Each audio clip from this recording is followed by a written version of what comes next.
बीते सप्ताह सरवानिया महाराज पुलिस चौकी के दायरे के गांव उपरेड़ा के नज़दीक झाड़ियों से कटी फटी लाश का मिलना अब तक रहस्य बना हुआ है।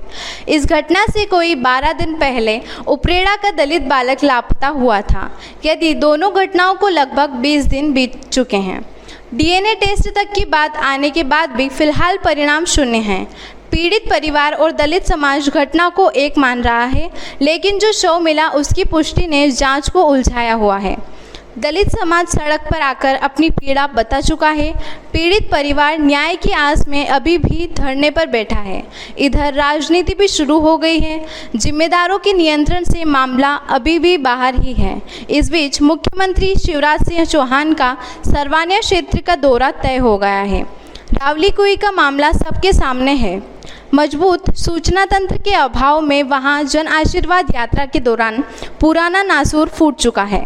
सरवानिया महाराज में सीएम के दौर के साथ यह आशंका भी गहराती जा रही है कि यह गुत्थी नहीं सुलझी तो आक्रोश, विरोध और विद्रोह देखने को मिल सकता है, क्योंकि इस मसले पर सत्तारूढ़ भाजपा के नेताओं से भी जवाब देते नहीं बन रहा है, जबकि चुनाव में मंत्री जी की साख दांव पर है।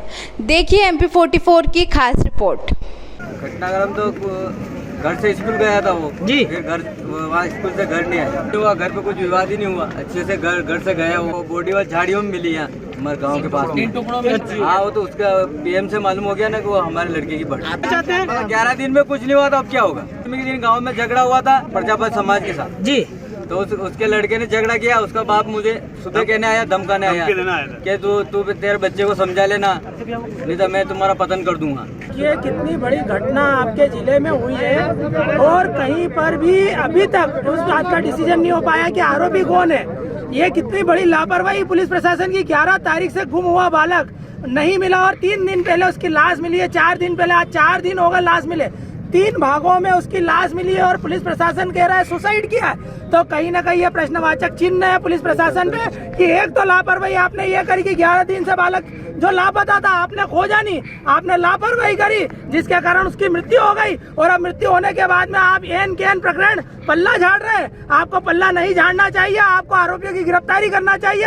और इस गिरफ्तारी के लिए यहाँ पर पूरा समाज, पूरा परिवार यहाँ पर आक्रोशित होकर बैठा है कि आरोपियों की गिरफ्तारी हो, फास्ट ट्रैक कोर्ट में केस चले और उन्हें फांसी की सजा हो। इस बात को लेकर यहाँ पर आंदोलन किया जा रहा है और साथ ही यह मांग की जा रही है कि पीड़ित परिवार को 50 लाख रुपए का आर्थिक मुआवजा मिले, साथ ही परिवार के एक सदस्य को शासकीय नौकरी मिले।